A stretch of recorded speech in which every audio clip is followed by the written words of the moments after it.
We have covered all of the 7 documents. Hold on real quick.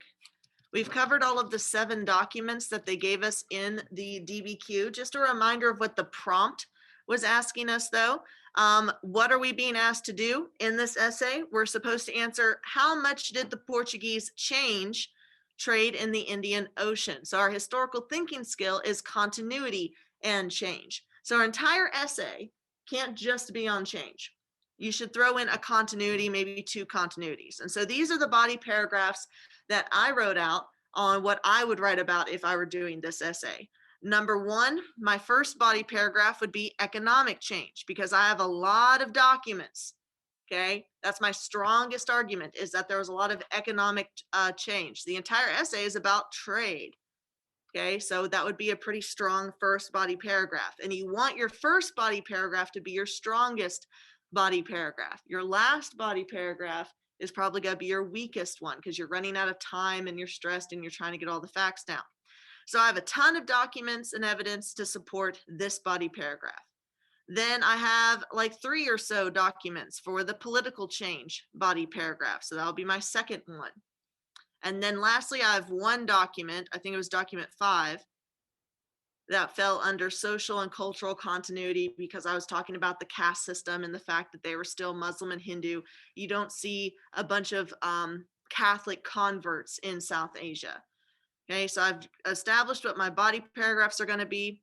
Economic change first, then political change, then social and cultural continuity. So I have addressed both parts of my historical thinking skill. Yes, but the main skill is going to be on change. Okay, then for context, what happened prior to this time frame that I could talk about in my intro paragraph. I could talk about the Portuguese Prince Henry the Navigator funding a school of navigation and funding the expeditions of Bartholomew Diaz and Vasco da Gama to try to get to the spice trade in India. Why were they going around Africa in the first place? Because the Ottoman Empire controlled the Silk Road. Why were they interested in exploring? Because the Renaissance was occurring. They wanted to build an empire. They wanted to have a golden age. There was a thirst for knowledge. Okay, note how that context is more than just a vague reference to, oh, before the 16th century, the Renaissance was a thing.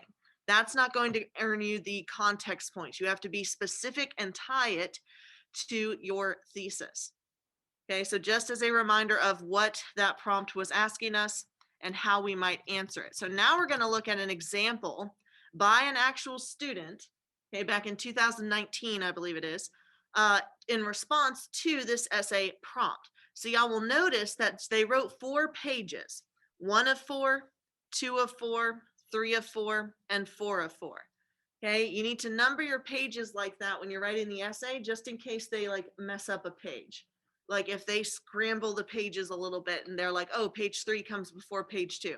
So they're going to ask you to number it.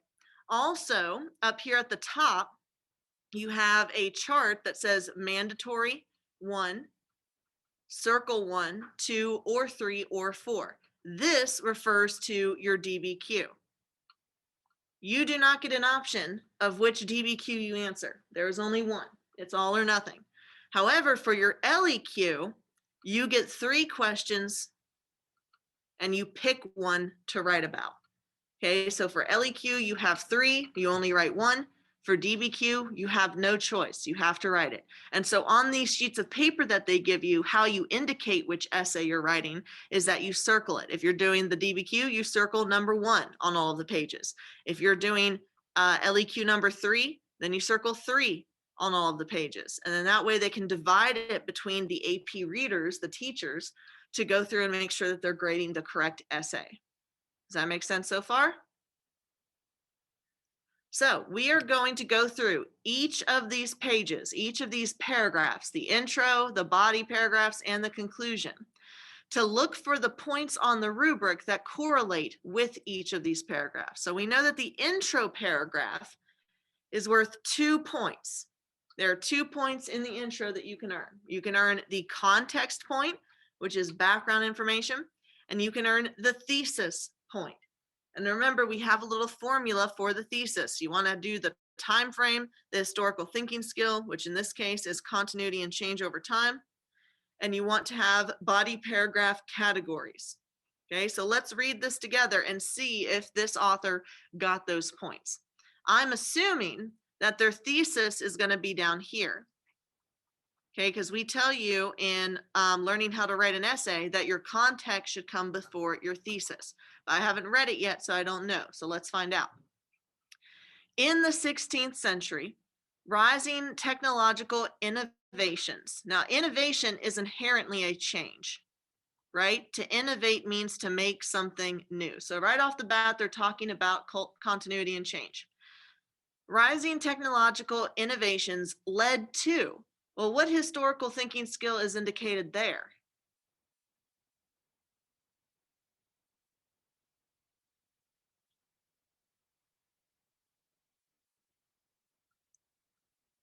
Led to, good, causation. So increased technology led to what? An increase in trade and exploration. They're broadly giving an idea of what's going on during this time period, which is literally the age of exploration. European countries struggled to rise in power and sought new trade routes to increase both their empirical power, and by this they just mean empire, not empirical as in science-based, so a little bit of a grammar issue there. Their empire's power, as well as improve their economy. As many Europeans did not have the proper geography to grow cash crops themselves, namely sugar and spices, so here we have SFI, sugar is a cash crop, and then also the desire for spices, they sought to acquire them for cheaper by removing the middleman in the Middle East and create their own direct trading line, setting the stage for what's going on.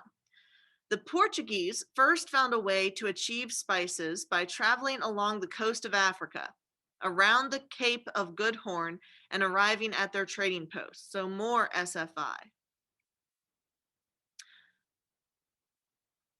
So this right here is our context. Note how they gave more than a single sentence. You cannot do context in a single phrase or a reference. They gave us multiple background scenarios. There was rising technology. Thus, there was an increase in trade and exploration.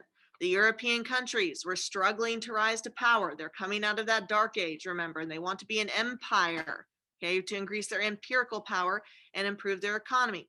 They don't have the proper geography to grow the cash crops that could gain them wealth. And so what do? They find a route around the Middle East to avoid the Ottomans. Okay, so did they give us our context? Yes, they did. Setting up the stage for your essay. Now we need to move into the thesis, which is 1 or 2 sentences. Their thesis says, despite the personal loyalty between established merchants and empires making them deal unequally with Portuguese traders, the Portuguese greatly transformed. Y'all may remember that it asked in the prompt, to what extent did the Portuguese change trade? You have to give a quantifier. Did they change it a lot? Did they change it a little? And they did exactly that. They said it greatly transformed maritime trade in the Indian Ocean. Well, how? You can't just say, yes, they changed it. You have to explain how they changed it. And that is your body paragraph categories. So number 1, how did they do it? By removing trade from the traditional Muslim merchants. So I know that this is going to be body paragraph number 1. Documents and evidence showing the Portuguese removing trade or taking over trade from the Muslims. Number 2, and by imparting trade regulations and restrictions on other empires. That's going to be body paragraph number 2, okay? Or at least category number 2. But they also put in a caveat. Despite established merchants and empires dealing unequally with Portuguese traders. So that could be a bit of a continuity. That could be another body paragraph. Okay, how did the native people in India resist the rise of the Portuguese Empire? So they gave us a time frame, 16th century. They addressed the prompt with the historical thinking skill, as well as quantifying how much they changed. And they gave us body paragraph categories. So how many points does this essay have so far? 2. Good. How many points are there total on the LAMP rubric? 8. So they got 2 out of 8 so far with just one paragraph. Let's see what they do in their first body. Well, yeah, first let's read this. The response earned 1 point for thesis and claim because it identifies 2 different categories of transformation brought about by the Portuguese. Number 1, removing trade from the traditional Muslim merchants, and number 2, imparting trade regulations and restrictions. This is preceded by a statement that acknowledges obstacles and ongoing resistance to Portuguese domination. The response also earned 1 point for context because it discusses geographic, economic, and political factors that led to European interest in overseas exploration and the spice trade. Further historical context is provided later in the body paragraphs. Okay, so now the first body paragraph. Now what we're looking for here are the SF5 points. So outside SF5. And remember, how many points do you get for outside SF5? 1 point. Good, Sue Min. How many pieces of outside SF5 do you need to give? In the whole essay. Good, just 1. Okay, so do I need to check this box for every body paragraph? I do not. Okay, I just need to find 1 example.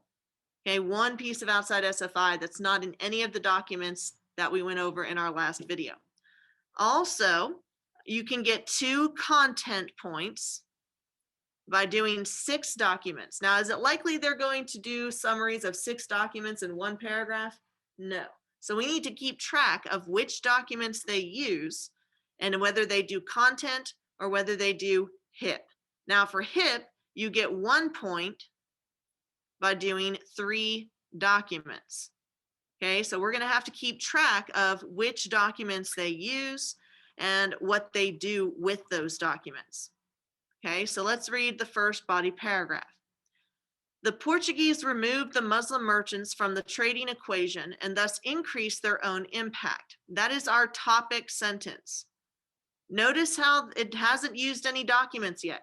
You don't just go bam straight into using documents as evidence. First, you have to set the stage. What is this paragraph going to be about?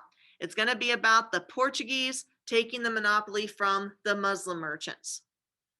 Muslim merchants had traditionally, okay, that's the past, they had traditionally held the power in the Indian Ocean, as shown by Mansa Musa's pilgrimage to Mecca. Now, was that mentioned in any of the documents? No, it was not.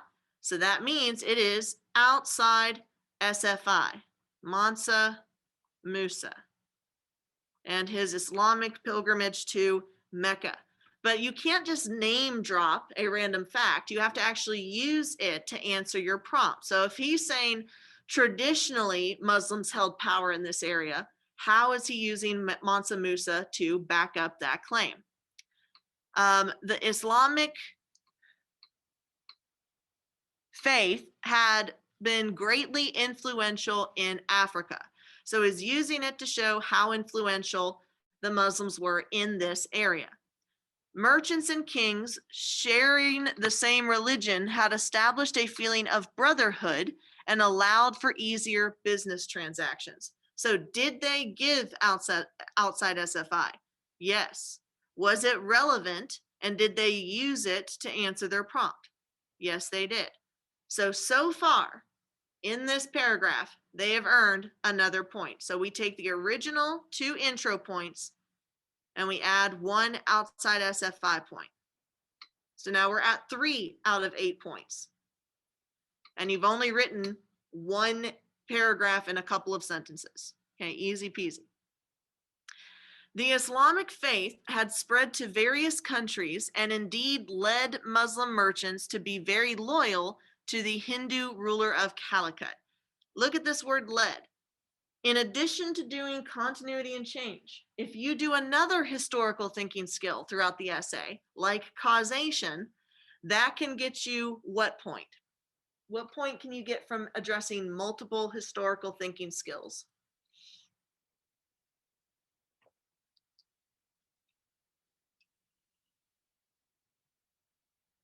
The complexity point. Good, Andy. Now you'll notice that I've crossed out the quotations here. That's because you're really not supposed to quote a document. Okay, they can still get the points even if they quote, but your entire essay should not just be riddled with quotations. Most readers won't even read anything that you quote, so you're supposed to paraphrase. But clearly they are using document 1. So for content, they summarized doc 1. Have they earned a point yet? No, they've got to do 2 more. Their summary is that the Islamic faith had spread to various countries and led Muslim merchants to be very loyal to the Hindu ruler of Calicut. Hence, in document 1, them writing advice to the Hindu ruler of Calicut. This particular advice given to the Calicut ruler is influenced by the growing power of the Portuguese and demonstrates the fear Muslim merchants had that their power and influence was waning. Okay, so here they have done HIP. Okay, what aspect of HIP did they do with document 1?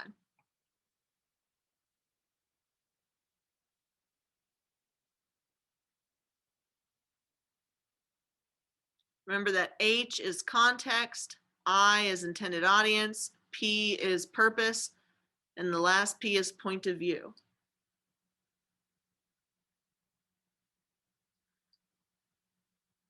Okay, the purpose of the document would be to convince the Hindu ruler not to allow the Portuguese. They don't mention that. Okay, point of view.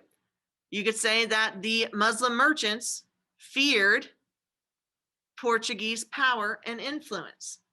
Okay, so that could be your historical thinking skill.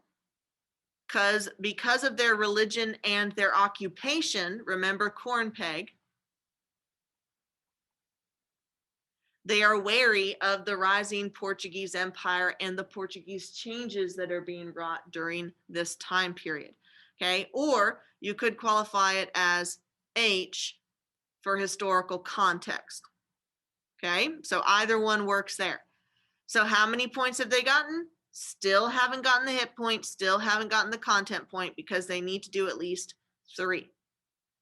By replacing Muslim merchants who were rich and lived well, document 2, content statement, the Portuguese were able to step into the vacuum of merchants. Yeah, that's what that says. However, when Barbosa, the author, claims that there are very few of the Muslim merchants remaining today, he is influenced by his desire to keep his job as a government official and probably felt obligated to tell what his ruler wanted to hear. So we're in document 2, they're talking about the author. Okay, so what historical thinking skill, H, I, P, or P, do you think is being used for number 2, for document 2? Point of view. He wants to keep his job and he's writing very flattering things about Portugal to his boss. So you could do his point of view as a government official or the intended audience being the ruler of Portugal. He wants to be on his good side. So we've done document 1 content, document 2 content, and document 1 HIP and document 2 HIP, still at 0 points. Okay, let's keep reading. Additionally, the Portuguese were aware that the alliance between the Turks and the local Muslims made the Turks better informed and better organized than the Portuguese. They used document 3. Aha, now they've earned a point, a content point, but just 1 because they've only used 3 documents. If they want to get 2, they have to do 3 more documents. So we can add this to the score. 3 plus 1 equals 4 out of 8. So you've already earned half of the points in the rubric with 2 paragraphs, an intro and 1 body. Okay? Let's see if they hip it. Thus, removing Muslim merchants from trading power was essential in improving Portuguese trade. They're using this to back up their thesis, all right, their topic sentence of, hey, the Portuguese removed Muslim merchants from trade, but that is not a hip statement. By accomplishing their goal, the Portuguese increased the change they caused on the Indian Ocean trading network by removing its traditional trading power. So very clearly that is change over time. Used to be Muslims in charge, now it's the Portuguese in charge. So we have gotten 4 out of 8 points. In the intro, they did context and thesis. And in this first body paragraph on change due to the removal of Muslim merchants, they got 1 content point from using documents 1, 2, and 3, and they're building towards the hip point. Okay, but they haven't earned the hip point quite yet. Are we good so far? All right. So, first of all, if we're going to put this into a category of political, economic, or cultural and social, which one would y'all put this under?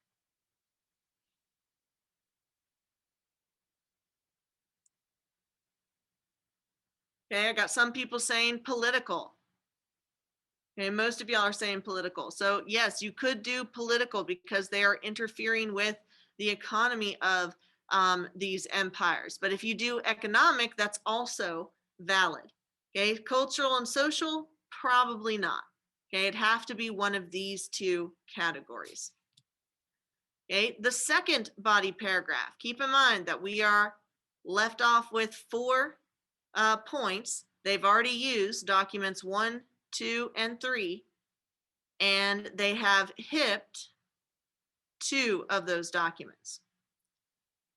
Furthermore, the Portuguese greatly changed the maritime trade in the Indian Ocean by creating new roles for empires who wanted to trade by means of the ocean. So this is their topic sentence. Notice how they haven't used any documents yet. They are simply setting the stage for what this body paragraph is going to be about. It is going to be about them changing trade by creating new roles. Continuing in their removal of Muslim merchants, the Portuguese king was warned to not create a peace treaty with the Ottoman Empire. That was document 4. So, right, was that document 4? Nope, it's document 3. Okay. So I'm going to put doc 3 right here. Okay, because remember, you have to cite it. The 2 years it took the Portuguese to complete a trade run would be seen as unnecessary if the Ottomans could trade within India, as they would require less than half of what the Portuguese went through. Thus, by preventing existing trade agreements, Ottoman and Muslims, to continue, the Portuguese set themselves up to build a monopoly on products and become the most important players in the spice trade. Okay, so they're still using document 3, okay, the content of document 3, like they did in body paragraph 1, but by using a different angle. Okay, not just removing Muslim merchants from the playing field, but also breaking the connections between the Muslim merchants and the Ottoman Empire. Additionally, the Portuguese created an embargo. An embargo is when you prevent trade. Okay, so banning people from trading. The Portuguese created an embargo where they would claim any goods passing through quote unquote their waters unless the ship in question had bought a pass. That was from document 4, if I remember correctly. So make sure that you cite that there.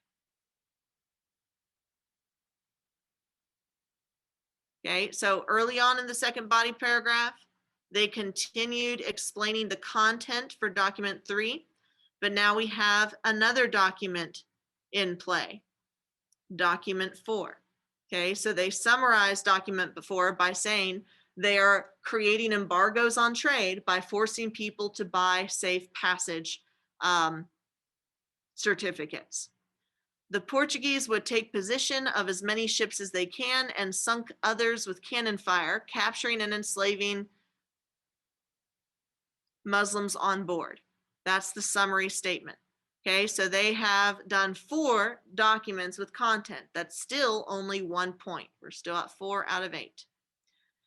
Considering that Salah al-Qahar wanted to create an alliance with the Ottoman Sultan, okay, so now we're looking at the author and what he wanted to do in that document. So which HIP skill do you think that is addressing?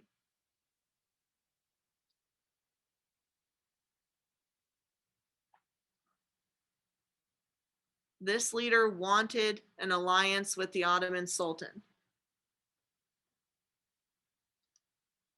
Okay, it could be point of view or purpose. What was the purpose of this document? Building an alliance. Okay, so you could put P or POV. Well, look at that. How many documents have we hit so far in this essay? 3. Document 1, 2, and 4 have been hit. That means we can add on that HIP point. So now we're looking at 5 out of 8. What are the points that we've got so far? Context, thesis, outside SFI, 1 content point, and 1 HIP point. 1, 2, 3, 4, 5 out of 8. Okay. It is possible that his description of the Portuguese treatment towards Muslims is exaggerated, so they're addressing bias, as al-Qahar's rhetoric implies the Ottomans should feel as he does.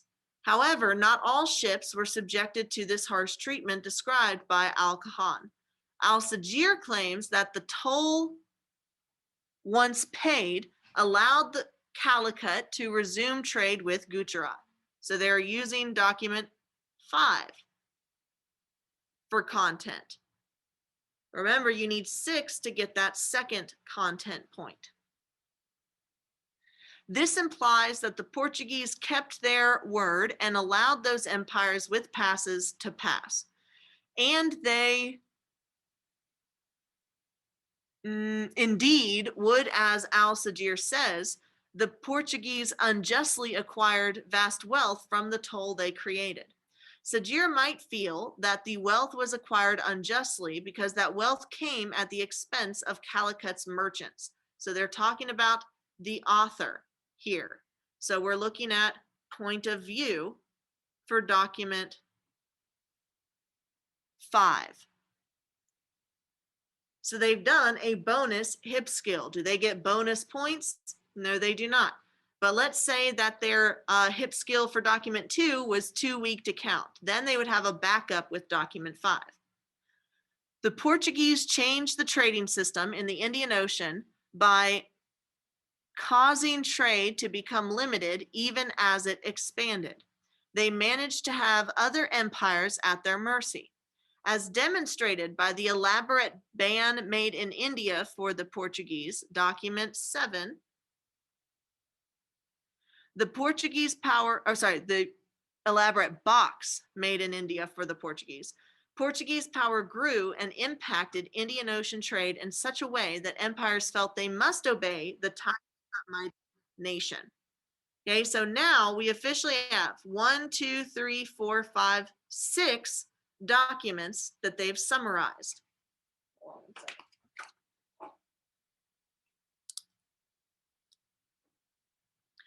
So now they have earned that second content point.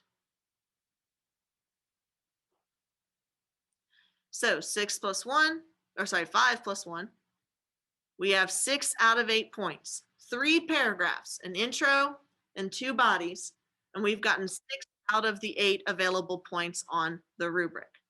Does that make sense so far? What are the last 2 points that they have to earn? And keep in mind, this is the LAMP rubric I'm talking about with 8 points.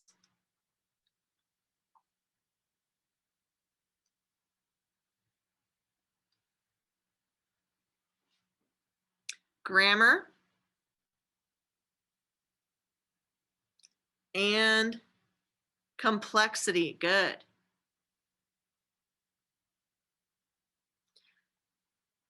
These are the two that they have left to earn. Okay, but remember, the grammar point isn't a point on the rubric for the AP exam. That's just for LAMP. And so far, I've seen some issues with their grammar. Number one, the quotations. Number two, not capitalizing proper nouns. There's a few words or some spelling errors there. Again, not capitalizing proper nouns, but nothing that I'm really like, oh, I'm going to take that point off from them. Okay, so far their grammar is pretty solid. Are there any questions on body paragraph number 2? So let's see what the College Board said about this essay so far. The response earned 2 points for using evidence from the documents because the contents of all 7 documents are both described accurately and also used explicitly in support of the argument. Now, we have only seen 6 of those so far, but spoiler alert, there's another body paragraph, so that's where the last one's coming in. For example, the use of documents 1, 2, and 3 to show Portuguese displacement of Muslim commercial rivals in India is followed by the statement, thus removing Muslim merchants from trading power was essential in improving Portuguese trade. The response also earned 1 point for using evidence beyond the documents because it includes several details not mentioned in the documents, sailing around the Cape of Good Hope, Mansa Musa's pilgrimage to Mecca, that are relevant, not just random, to the essay's argument in response to the prompt. The response earned 1 point for document sourcing. That's HIP. Because it accurately explains how the author's point of view, purpose, intended audience, and/or the historical situation or context in which the document was produced are relevant to the contents of documents 1, 2, 4, and 5. So they did 4 HIP statements. They only need 3 to get the point. For document 1, the response offers analysis of the historical situation. For document 2, analysis of both the historical context and the point of view and purpose. For document 4, they analyzed document's purpose. And for document 5, they analyzed point of view. Okay, so just repeating those points that they earned. Now for body paragraph 3. We only have 2 points left for them to get, the grammar point and the complexity point. But let's see if they add any more outside SF5 or if they add any more documents. Despite the many changes the Portuguese impacted on the Indian Ocean trade, one continuity. Well, look at that. They are doing both parts of the historical thinking skill. What point are they trying to get there?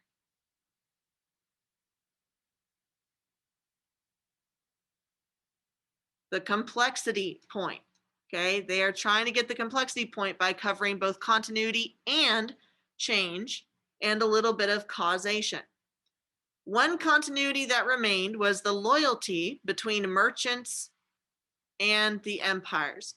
Despite using brokers to conduct trade for them, the Portuguese received inferior products as merchants rebelled in the only way they could, quietly. Y'all remember in that last document, document 6,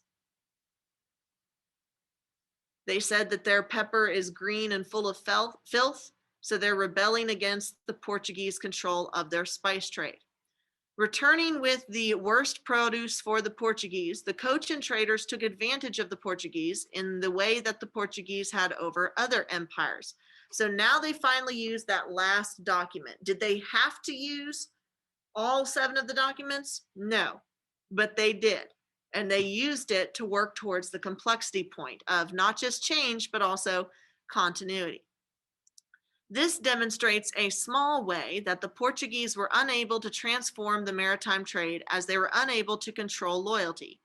In this manner, despite the traditional Muslim merchants having been displaced by Portuguese traders, the Hindu merchants in India, who traditionally handled all transactions at the port, continued to do so. Nevertheless, the Portuguese greatly transformed the maritime trade in the Indian Ocean, albeit not completely changed. Okay, so that is complexity. Did they use documents? Yes, they gave content for document 6.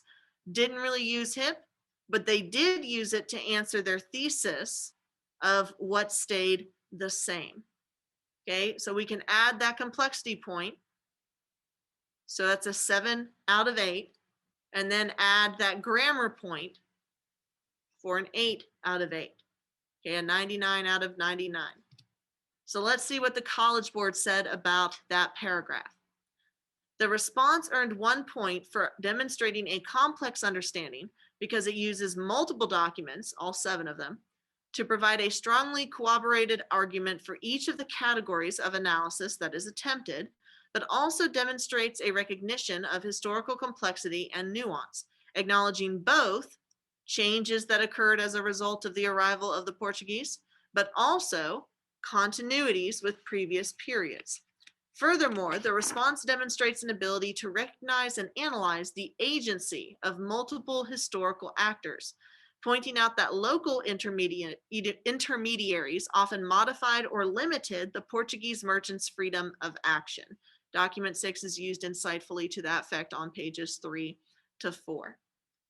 Okay, so 8 out of 8 points on that rubric, but you could get half of those points, 4 out of 8, with just 2 paragraphs.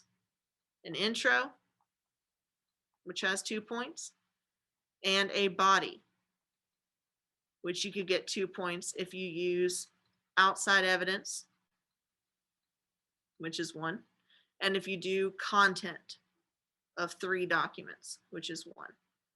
Okay, so not as big, bad, and scary as it might seem at first. Are there any questions or comments so far? All right, so we're going to review again the do's and the don'ts for writing in history. Remember, you should never use present tense. I'm sure you saw some present tense in that essay from the College Board, but remember, the College Board doesn't count grammar. For my class and Baker's class and Miss Russell's class and McIntyre's class and Farquhar's class, you need to use only past tense. Okay, so since the authors of these documents are super dead, okay, they are definitely from the past. So instead of saying Christopher Columbus says that the Native Americans are blah, blah, blah, say that Christopher Columbus believed, past tense, that they were blah, blah, blah. Never quote. You need to paraphrase.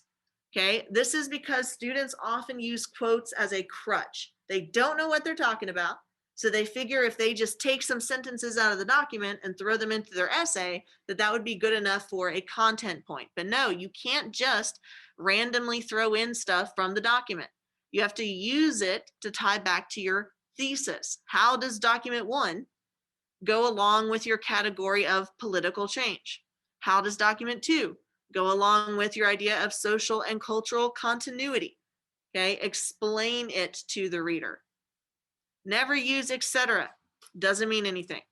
Never use first or second person. You only need to use third person. Make sure that you define the nouns that you're using. Don't just say they, say the Portuguese or the Muslim merchants, so I can be clear on who you're talking about. Never use contractions or shortcuts, and stay within your time period. If you're writing about period 2, then you shouldn't be talking about World War I. Okay, because that's period 4. That's way too out of your wheelhouse. The most important thing you need to keep in mind for keeping the grammar point is you need to write in coherent, grammatically correct sentences, subject-verb agreement, and definitely no fragments, incomplete sentences, or dependent clauses just hanging out there in your essay. Okay, so if I see you're missing a verb, that is not a sentence. That's an automatic loss of the grammar point. And Mr. Baker grades the same way. If he finds a sentence fragment, no grammar point, because you should be able to write coherently. Does that make sense so far? Or in this case, type coherently. Like turn on the grammar and the spell check, y'all. It's Google Docs. Stay away from superlatives, okay? Because those are opinions. And away from words like every and all, like all Muslim merchants were eliminated from the trade, because that's not going to be true. There's always going to be an exception. Don't deal in counterfactuals. Don't say things like, if Christopher Columbus had never sailed west, then things might be different today. Okay, you can't possibly know that because you don't have a time machine. You can only deal with the facts that you have. Okay, don't wonder what would have happened if Christopher Columbus had gone east or north or south instead of west. Make sure that your SFI is exactly that, specific and factual. So note how in the essay, the author didn't just drop Mansa Musa in there and say, oh yeah, Africa was Islamic. Okay, they actually gave examples of the influence of Islam in that area, and thus why it was surprising that the Portuguese, who are not Islamic, were able to displace the Muslim merchants. Okay, so it's more so than just dropping vocabulary words, it's explaining what you're trying to say. Pay attention to the action verb. Okay, like in the prompt, it said transformed. How did the Portuguese transform maritime trade in the Indian Ocean? That indicates the historical thinking skill of continuity and change over time. So pay attention to those words. Then with the format, you need intro, body paragraphs, and conclusions. You need at least 2 body paragraphs, but the example that we just saw had 3, which is perfectly fine. And it didn't really have a conclusion, which is perfectly fine because they must have ran out of time. Remember that your conclusion paragraph is worth the same points as your intro paragraph. If you use evidence in your intro, like if you were talking about the asiento or the encomienda, you can't double dip and put that later in your body paragraphs. The context point in your intro is separate from your outside SF5 point. You cannot double dip. So if you mention the Reconquista in your intro paragraph, don't keep mentioning it throughout your essay because it's not going to earn you both of those points. You have to have separate SFI. And your thesis must be in the intro or the conclusion. Do not put it in your body paragraph. And so what I would recommend is use ACE from your SAQ in each of your body paragraphs. Okay, if your claim is the Portuguese displaced Muslim merchants, and that was a change, make that claim as your topic sentence, and then cite using SFI and documents, and then explain the historical significance of that. That gets you towards your SFI, your content points, your hit points, and your complexity points. Are there any questions so far? All right, so here is a look at the LAMP rubric, and I've gone ahead and written out what the letter grades are. Now on the exam that you're going to have, I'm going to have you identify the historical thinking skill for 1 point. Okay, that 1 point is going to be added to the 99 that are available for the actual essay. So this is going to be a assignment that is worth 100 major grade points. Y'all should aim for at least a 4 out of 8. You can do that just like we saw in the example essay with an intro paragraph and 1 body paragraph. So even if time is your enemy, you should be able to do context, thesis, 1 piece of outside evidence that's not in any of the docs, and then using 3 of those docs, okay, for content. So notice the range of scores that you can get. If you get an 8 out of 8, that's a 99. Add the 1 if you identify the historical thinking skill correctly, and that's 100. So that's an A. A 7 out of 8 is an a 93. A 6 out of 8 is an 88. That's a B.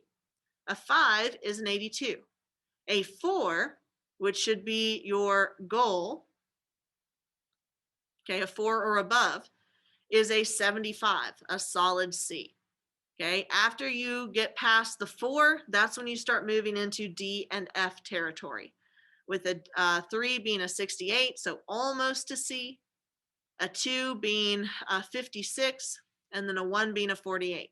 So what is this 0 out of 8? What does that refer to? Well, if you write an essay, but you do it completely wrong, you're still going to make higher than a 0 in I now. Okay, I'm not going to put a 0 out of 99 or a 0 out of 100 if you don't get any points. You get at bare minimum a 40 out of 100 if you attempt the essay. Now, what this means is you have to submit an essay. You can't submit a blank sheet of paper, a blank Google Doc and say, where's my 40 out of 100? That's not how it works. You can't write a long essay about why Donald Duck doesn't wear pants, but when he gets out of the shower, he wraps a towel around his waist, okay? Or why they give you hot dog packs in packs of 10, but they only give you hot dog buns in packs of 8. Okay, this isn't just a turn in whatever piece of paper you want to get that bare minimum. You have to write about the question given to you. If the question given to you is about the Columbian Exchange or the Age of Exploration, then that should be what your attempt is focused on. Okay, so you have to at least try to write the essay, and you have to write it yourself.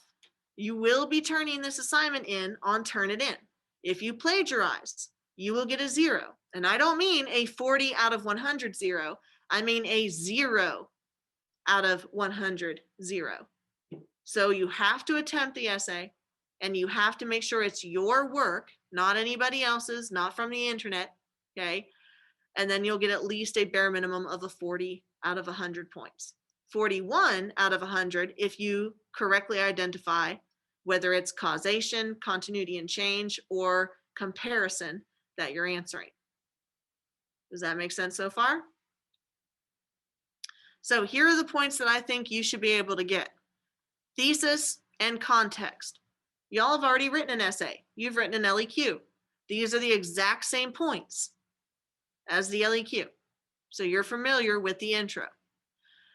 I think you should be able to give one piece of outside evidence, okay, something that's not in the documents at all, and explain how it would relate to your answer. How many pieces of outside evidence do you need in the entire essay? Just one. Y'all know one thing that's not going to be given to you in those documents. I guarantee it. Okay. And then you should be able to use the content of 3 documents, not HIP, but content. And then, of course, grammar. Y'all should, by this age, be able to type in complete grammatically correct sentences. So really, you should be making a 5 out of 8. Okay, but let's just say since it's your first DBQ, let's aim for the 4 out of 8. Okay, but the grammar point, y'all should be familiar with how to write in historical essays. Any questions so far? So this is the rubric that I'm going to be using as I grade you. Let me zoom in a little bit. And so this is how I'm going to keep track of what points you get or don't get. Okay, so if you address all parts of the essay prompt, that's towards your thesis point. Do you frame the answer with a defensible claim? That means, are you just repeating the question, saying, yes, there were a lot of changes? Or are you actually answering the question by saying what types of changes or continuities?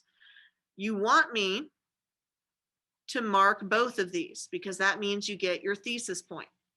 Then with your context point in your intro, I'm going to ask myself, is this context relevant? If your essay is on the Age of Exploration, but your context is all about, let's say, the Gupta Empire in India, then that's not relevant. That's just random facts.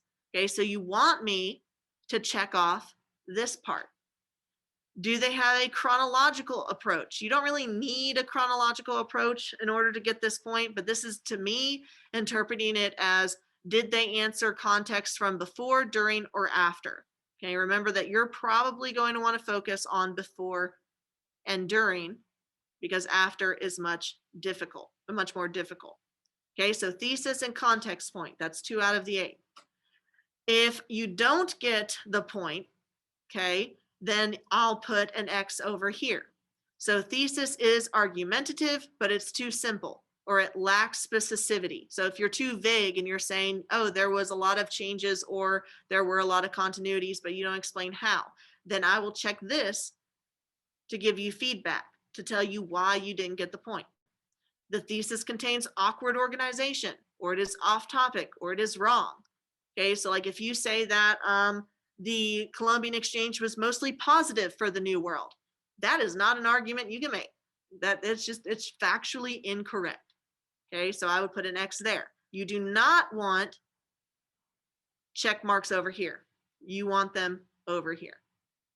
Then for document usage, I'm going to see which documents you use. If you use document 1, content, I go through and circle as I'm reading. Document 3, content, document 5, document 7, and let's say that those are all the documents that you use.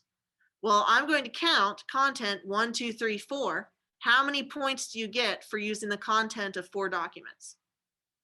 Just 1, exactly right.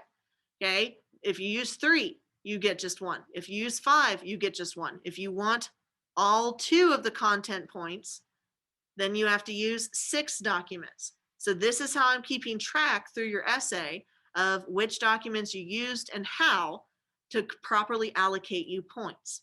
Then for HIP, I go through and I circle which one I think you did. Let's say H for 1, I for 2, P for 3. You only need to do 3, but let's say you do 4 just to have a backup. That's still only 1 point.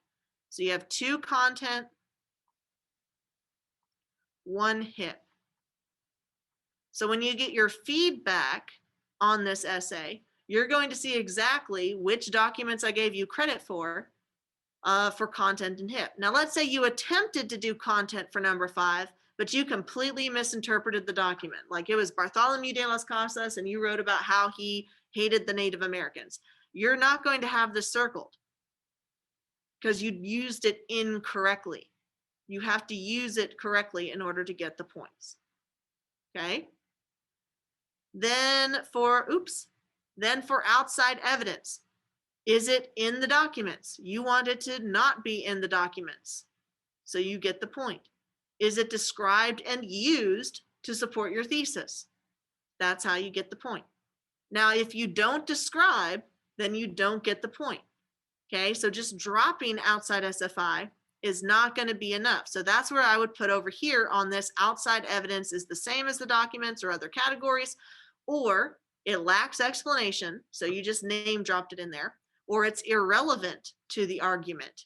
Like it's a fact that has nothing to do with the essay you're writing. If I check this, you don't get the point. Okay, so you want this, not this.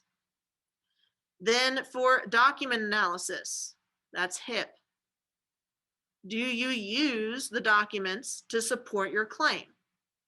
Okay, or do you just drop them in, or do they counter your thesis? So that's where this would go for improvement. For context from your intro, attempts at context are underdeveloped, meaning vague.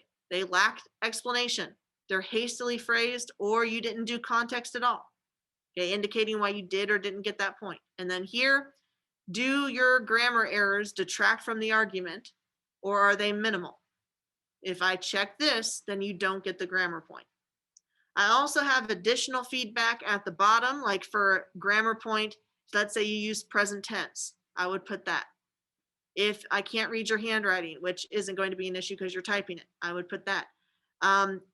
If you didn't cite your documents, oh my gosh, you best believe I'm going to be writing all over your essay because you're making me go back to the documents and figure out which one you used. If you don't really look like you know what you're talking about, then I would put study more. If you only write 1 paragraph for your whole essay, then I would put budget your time. Okay, because maybe you spent the entire hour reading the documents and not writing your essay. Okay, that's going to be the feedback that you get back from me. Now, are you going to get feedback on your essay from the College Board? No, you are not. You are simply going to get a score. Okay, it's going to say 1, 2, 3, 4, 5. They're not going to tell you what you made on the DBQ. They're not going to tell you what you made on the LEQ, or if you did really well on the multiple choice or really poorly on the SAQ. They are simply going to give you a score. Okay, and that's it. Someone in the chat said, do we also cite the document after we HIP it? It doesn't hurt. Even if after you HIP the document, you want to tell me which skill you're using. Like if you just put a little parentheses and you put P or parentheses and you put I.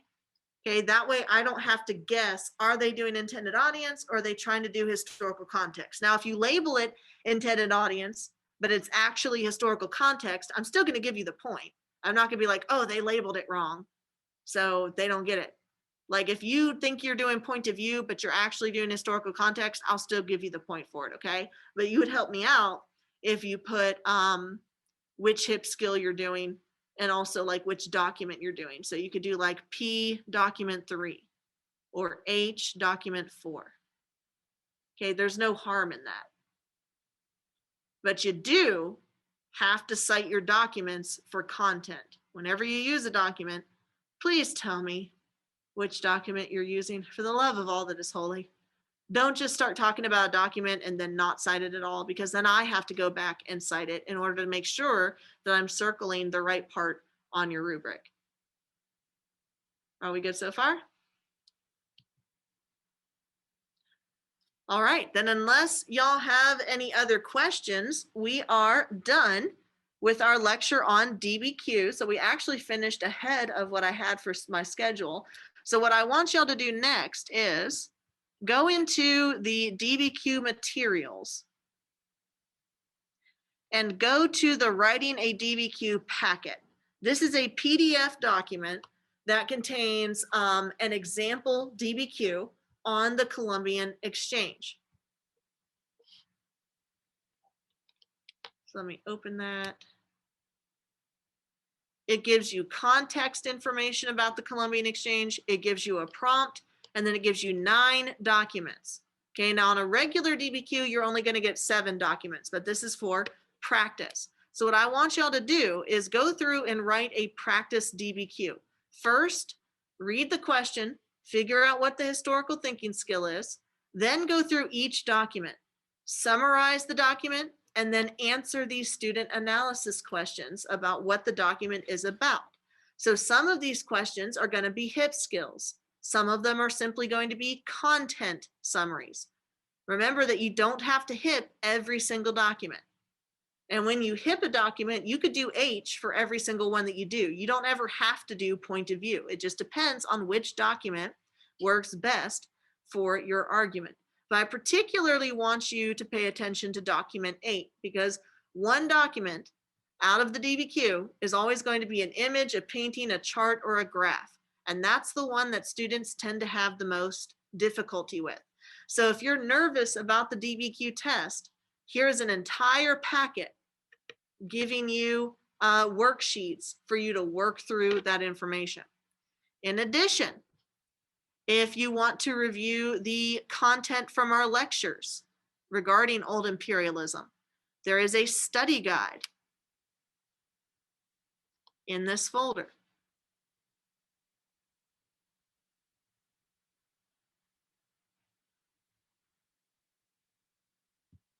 It's working on it. Right here, Old Imperialism Content Check Study Guide. I think it has like 16 to 19 open-ended questions, so not multiple choice, but for you to answer in complete sentences. Y'all, this is the content that's going to be on your DBQ.